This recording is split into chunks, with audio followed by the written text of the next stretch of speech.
Hey, this is Chris Scott, founder of Fit Recovery. Today we're going to talk a little bit about 7 supplements that you can use for the anxiety that so often accompanies alcohol withdrawal. Anxiety is one of the most common symptoms of alcohol withdrawal, and I remember vividly years ago when I kept trying to quit drinking and failed over and over again. It was usually the anxiety that led me back to the bottle.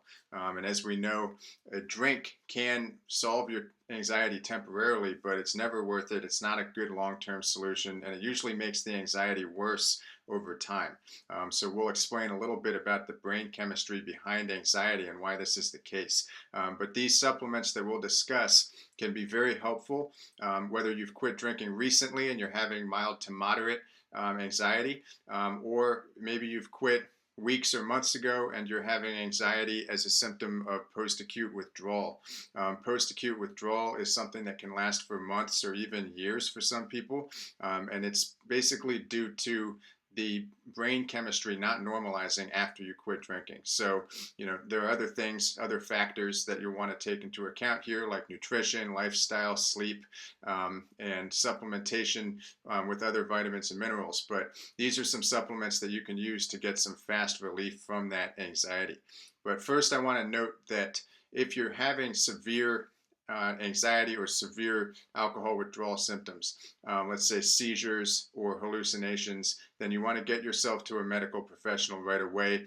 Alcohol withdrawal can, in some instances, be fatal, so we don't want to mess around with that. These are supplements really for mild to moderate acute withdrawal, which means if you've quit drinking, let's say in the last 72 hours, or for anxiety that accompanies post-acute withdrawal, which would be the weeks, months, and even longer after you quit drinking.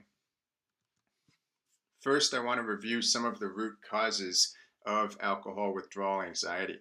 So a huge factor is neurotransmitter imbalance, and in particular, GABA and glutamate, which are two very important neurotransmitters in understanding anxiety and in understanding alcohol withdrawal. So we'll review that a little bit in the next slide.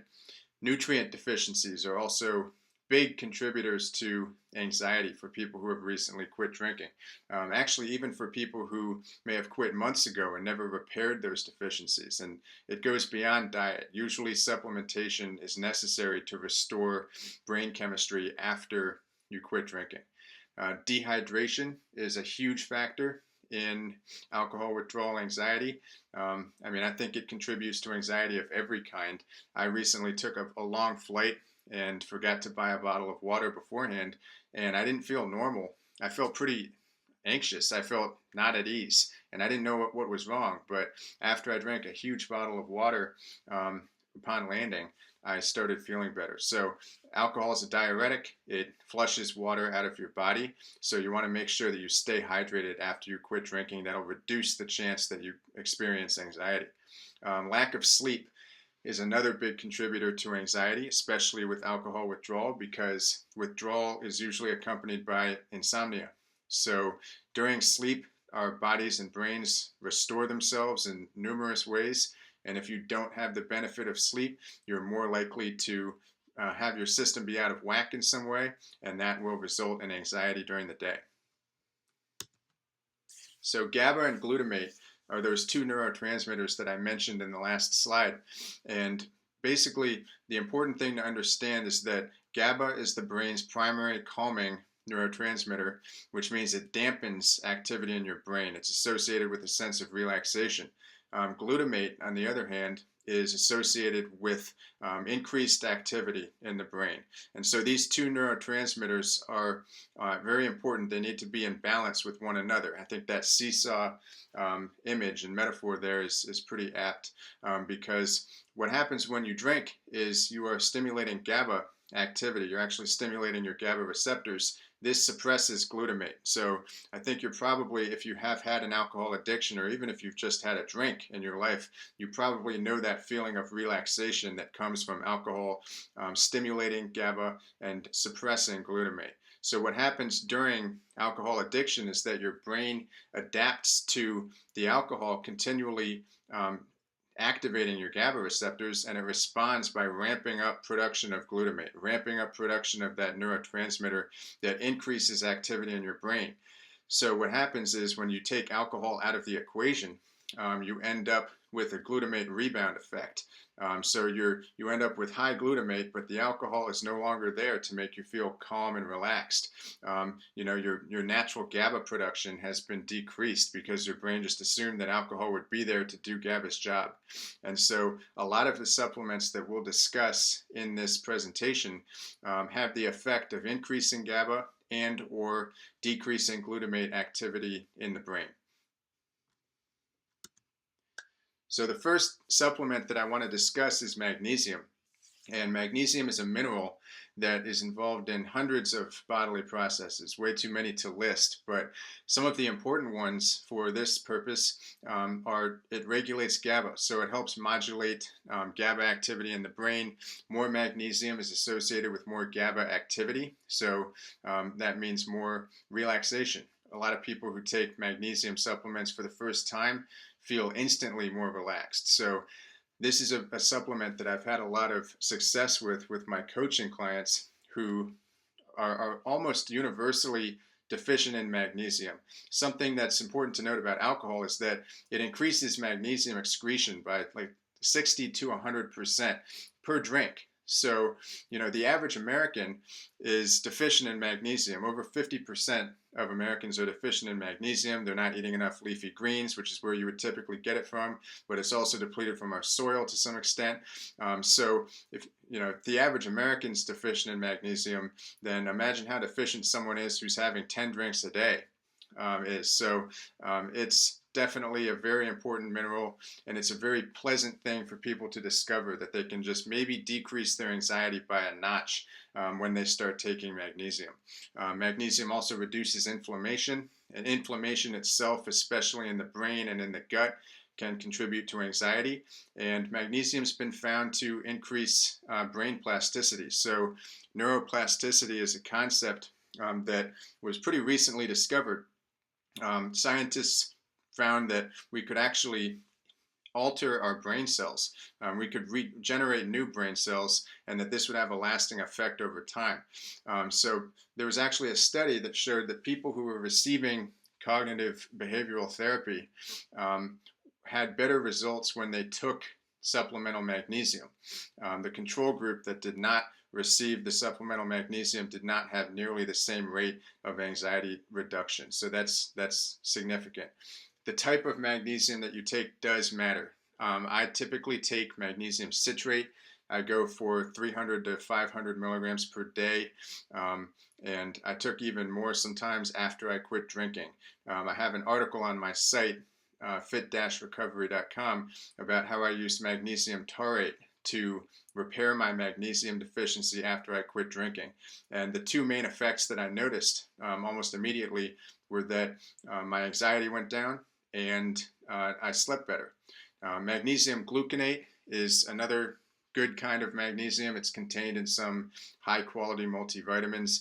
You don't want to take magnesium oxide because it's simply inefficiently absorbed. It's not nearly as bioavailable as these other forms of magnesium. Unfortunately, if you go to the store and you just buy something that says magnesium and it's $7 or whatever, that's probably magnesium oxide. So you want to take a look at the small print on the back. Epsom salt baths are a great way to get magnesium. Magnesium is efficiently absorbed through the skin, and Epsom salt is magnesium sulfate. So we have all the benefits of magnesium soaking through your skin, and also sulfate is a very highly detoxifying compound. So the two of those together are pleasant. It would be very expensive to fix a magnesium deficiency by taking a $4 or $6 bag of Epsom salt every day for 3 months and putting it in your bathtub. But every now and then, I think it's helpful to mix it up, and just taking a bath can promote anxiety relief itself. So wanted to mention that.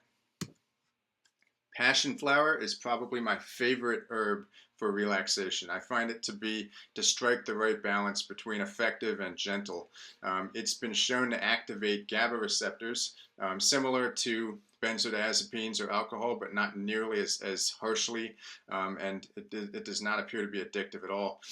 There was a study that showed that passionflower reduced anxiety as effectively as oxazepam. which is a benzodiazepine.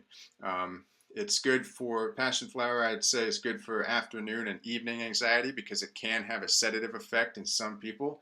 But I do know people who use it in the morning. So, you just have to, since everyone's different biochemically, you have to figure out what works for you. I found for a long time that just taking one capsule of Passionflower before bed helped me sleep and feel less anxious the next morning. Valerian root is a stronger herb, in my opinion, than passionflower, but like I said, everyone's different. It acts very similarly to passionflower, so it has natural compounds in it that help to increase GABA activity. It can cause grogginess in the morning. I know this from experience, but not everyone has that experience. I have a friend who takes valerian anytime he has an anxiety-provoking situation, and he swears by it. Never feels any side effects or anything like that. I mean, all of these herbs are really gentle in comparison to drugs, and they're not addictive. So that's another huge benefit. When I quit drinking, I didn't even know that there were things out there that I could use that weren't prescription drugs. So valerian root is definitely worth considering if you have anxiety. Chamomile is possibly my favorite gentle herb for relaxation. And when I quit drinking, I actually started drinking a lot of chamomile tea.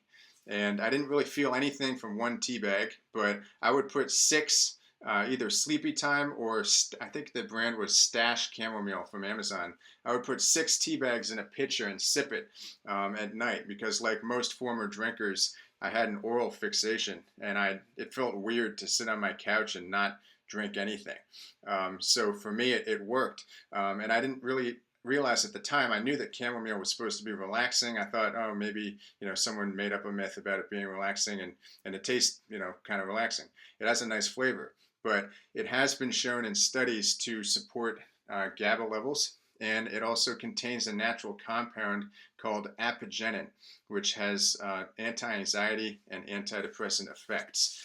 It has a number of natural compounds in it, like most of these herbs do, that reduce inflammation and may increase longevity. So just powerful natural antioxidants contained in these herbs. This is another benefit of using these remedies for anxiety. CBD oil is a relatively recent, for me, discovery for anxiety. I don't have a lot of anxiety anymore, but I'm always looking out for things that can help other people who do, especially people who are struggling with alcohol withdrawal. And I don't have a favorite brand of CBD oil yet. I know that there are some scammy products out there on Amazon, but here I'll just talk a little bit about some of the benefits that might come from using CBD oil for anxiety. So CBD oil has been shown to calm the limbic system. It reduces inflammation. And as we said earlier, a lot of anxiety, especially for alcohol withdrawal, comes from having inflammation in the brain. So having a powerful natural anti-inflammatory supplement like CBD oil can go a long way in reducing the anxiety that comes from that. CBD oil has been found to increase neurogenesis. That's the production of new brain cells that's so important for neuroplasticity. So with anxiety, we want to make sure that we're trying to improve our brain function over time. One way to do that is to increase neurogenesis. Exercise is another way to increase neurogenesis, but CBD oil has been found to have that effect as well. There's some research that shows that CBD oil increases serotonin levels more quickly than SSRI antidepressants. A lot of people go on antidepressants after they quit drinking. I chose not to. It was offered to me, but I've always been averse to prescription drugs. Some people are helped by them, and so I'm not criticizing SSRIs, but CBD oil could possibly be a natural way to increase serotonin, and serotonin is a neurotransmitter that's important for feelings of relaxation, confidence, and for sleep. Phenibut is by far the most powerful supplement for anxiety that we'll discuss on this list. And it's not a natural substance, it's synthetic. It was invented in Russia decades ago to help astronauts stay calm yet not drowsy during launch off or while their rockets were launching. So it's very similar to a benzodiazepine, but it stimulates GABA B receptors. Most benzodiazepines stimulate GABA A receptors. It's very effective for this purpose. It's actually a prescription drug in Russia and in Europe, but in the US it is regulated as a dietary supplement. So you want to make sure that you get a decent brand. I've used Absorb Health Phenibut in the past. I use it infrequently because you have to be really careful. Dependence can occur at a sustained dosage of 1 gram for a week. So that's a pretty short period of time. In my opinion, 1 gram is a large dose. I've never taken close to 1 gram, but there are a lot of horror stories on the internet about people getting addicted to Phenibut. So we want to be careful, but I wanted to mention it here because, you know, there are some people out there who don't have access to benzodiazepines for a tapered regimen for alcohol withdrawal. They're experiencing horrible anxiety. Phenibut can help. And I get a lot of emails, actually. I have an article on my site about how to use Phenibut for alcohol withdrawal.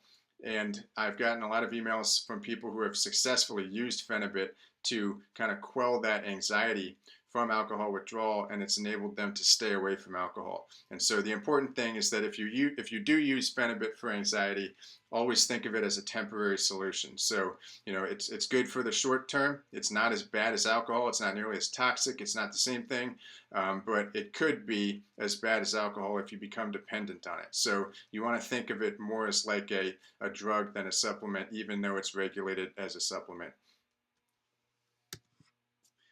Amino acids.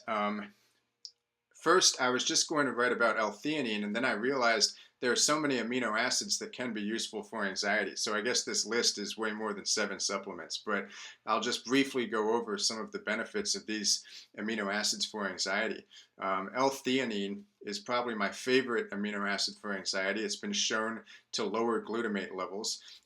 It's been shown to actually plug into glutamate receptors, and when it does, it has the opposite effect as glutamate. So glutamate causes increased electrical activity in the brain. You're more amped up. When L-theanine plugs into those receptors, you feel more relaxed. So most people are familiar with this if they drink green tea.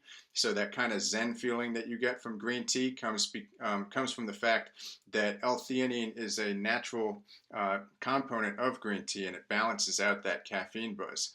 L-glutamine is a really useful anti-anxiety amino acid, and that's for a few reasons. The first is that it's been shown to stop alcohol cravings and sugar cravings, and it does this because it's converted into glucose in the brain. And it's when it's converted into glucose in the brain, it actually doesn't cause an insulin spike. Like if you were to eat a bunch of sugar, as many people do after they quit drinking, they might get a temporary decrease of anxiety, temporary decrease of their alcohol cravings, but then their system gets flooded with insulin, and eventually, you know, in order to increase their blood sugar levels and solve that state of hypoglycemia, they need more sugar or they need more alcohol. L-glutamine is a way to kind of stop that process. And I've heard from a lot of people who have used 1 to 3 grams of L-glutamine under their tongue. They've said that it really helps to stop alcohol cravings and to stop anxiety. L-taurine is another amino acid that's been shown to increase GABA levels. Tryptophan, it has been shown to increase serotonin levels. There's another amino acid derivative that's very similar to tryptophan. It's called 5-HTP. Some people like tryptophan more, some people like 5-HTP more, but serotonin is relevant in anxiety disorders, maybe not quite as relevant as GABA, but a lot of people who have recently quit drinking are deficient in serotonin production, so it's something to keep in mind. Those 2 amino acids can help a lot, tryptophan and 5-HTP. Leucine is an amino acid that's been shown to increase endorphin levels. I don't take leucine often, but I have in the past. I actually took some daily about a decade ago to help me with muscle building. It's really popular in the bodybuilding community. And for me, I noticed that I felt calmer after I took it. And I didn't really think about that much, but after doing some research after I quit drinking, I found that leucine was an important amino acid for decreasing anxiety. And then the last amino acid that we'll discuss is DLPA. This is a combination of two amino acids, DPA and LPA. DPA is the precursor for endorphins, and LPA is the precursor for dopamine. So because dopamine production can be stimulated by DLPA, you might have a stimulating effect from it. So you want to be careful, don't take a bunch of capsules of DLPA the first time if you're using it for anxiety. But I have had some private coaching clients who have told me that DLPA helped them to avert panic attacks. So one of the reasons for this could be because alcohol releases endorphins. Over time, endorphin levels become depleted, and you can end up with something called endorphin deficiency syndrome, which would be characterized by depression and maybe aches and pains and also anxiety. So if you don't like DLPA, you can also use DPA, which is also available on Amazon. So here we have some further considerations for reducing anxiety from alcohol withdrawal. We've already talked about some of them, but you want to make sure to get sufficient sleep. That's something we discussed a little bit. You want to have a big breakfast if you are suffering from anxiety. Now, I didn't used to be a fan of breakfast, and I kind of go through phases with my diet in terms of when I eat. I don't have any strict rules on the timing of meals, but I have noticed that for people who have severe anxiety, it's often very helpful to have a big breakfast in the beginning of the day just to get all of their nutrients and balance their energy levels out. It can prevent hypoglycemic episodes, especially if you're having, let's say, eggs or lean meat and lots of vegetables and maybe complex carbohydrates. So you'd want to steer away from things like fruit juice or simple carbohydrates, refined breads. You don't want stuff like that. You want to have a hearty meal with lots of protein and healthy fats. Caffeine intake is something else that you want to monitor if you're having anxiety, especially after you quit drinking. Now, I'm a big fan of coffee, and I drink a lot of coffee after I quit drinking, but I mostly drank coffee after my anxiety from acute withdrawal had gone down. So coffee is something that can help you or it can hurt you. For people with anxiety, I would say try to cut down on the coffee a bit because too much caffeine can absolutely contribute to anxiety. And if you drink coffee after noon and you're not sleeping, then one of the first things you want to do if you're having trouble sleeping is to cut down on that coffee. Try to keep it confined to the morning. Quality foods are very important. That goes hand in hand with a good breakfast, but you want to make sure that you're having plenty of protein, plenty of good fats, and if you eat a high carbohydrate diet, try to make sure that you're eating complex carbohydrates, so things like fiber-rich vegetables or grains that are sprouted, perhaps not highly refined, because you don't want to maintain that hypoglycemic roller coaster that you get when you're eating all sorts of starchy foods or highly processed foods. That can contribute to anxiety.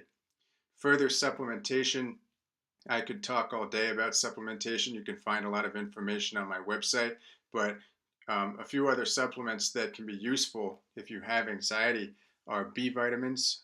B vitamins are very important for energy levels. They're also cofactors for enzymes in the brain that synthesize neurotransmitters. Vitamin D3 is another nutrient that a lot of Americans are deficient in, and a lot of people with alcohol disorders are very deficient in vitamin D3. Fish oil, omega-3 fatty acids, that's something else that you want to make sure you're getting because they can reduce inflammation in the brain.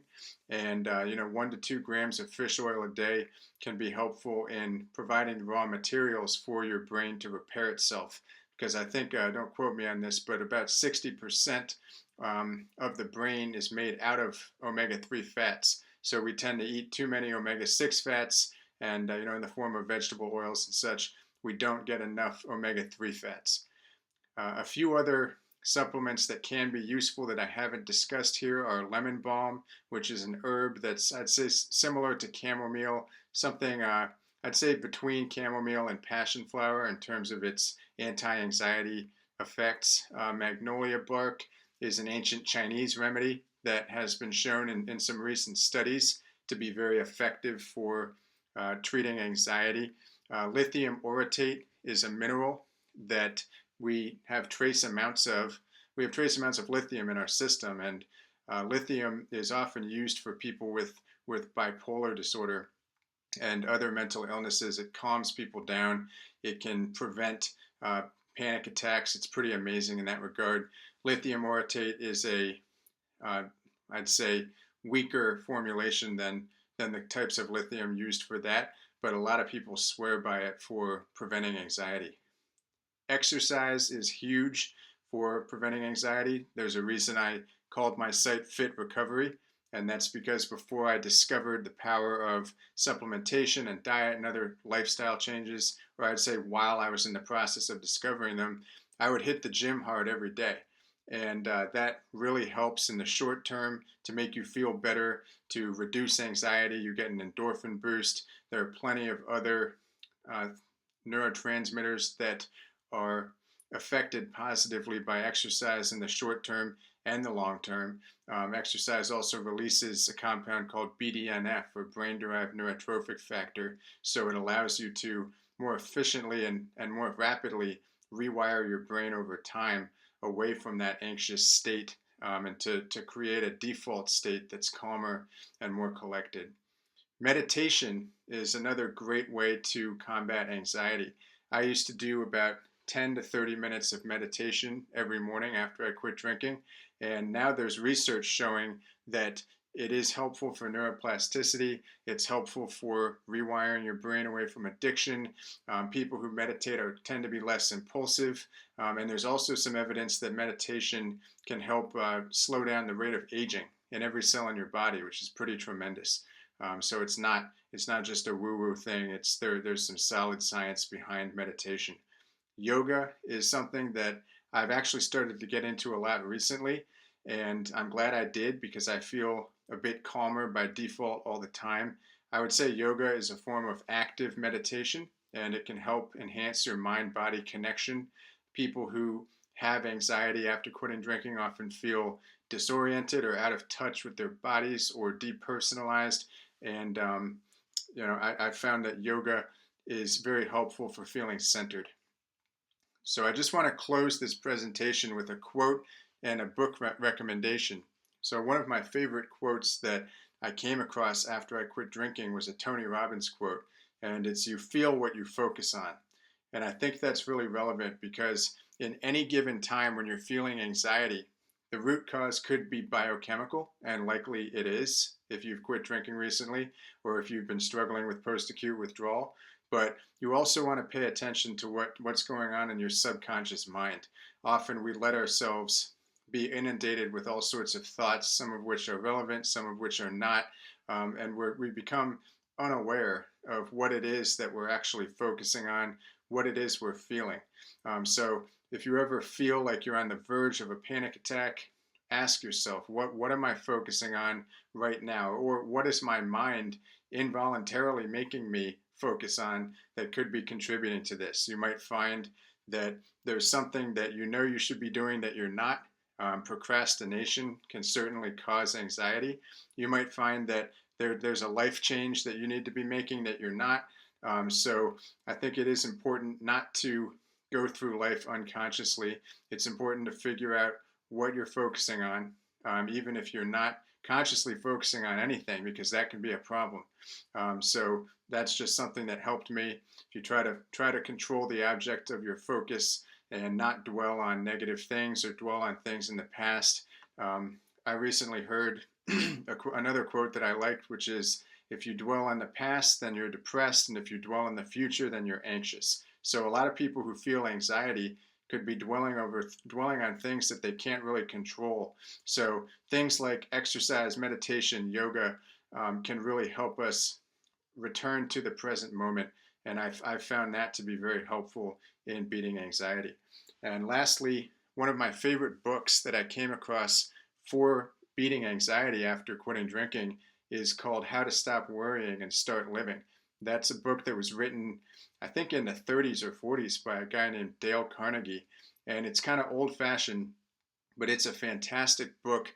There are lots of strategies for beating worry. I don't even know if the word anxiety is listed in that book because it's so old-fashioned, but there are some great vignettes about people who overcame what he calls worry, and some of whom it was destroying their lives. And often we think people back in those days must have been super strong and hardy and whatever, and they really had the same issues that we have today.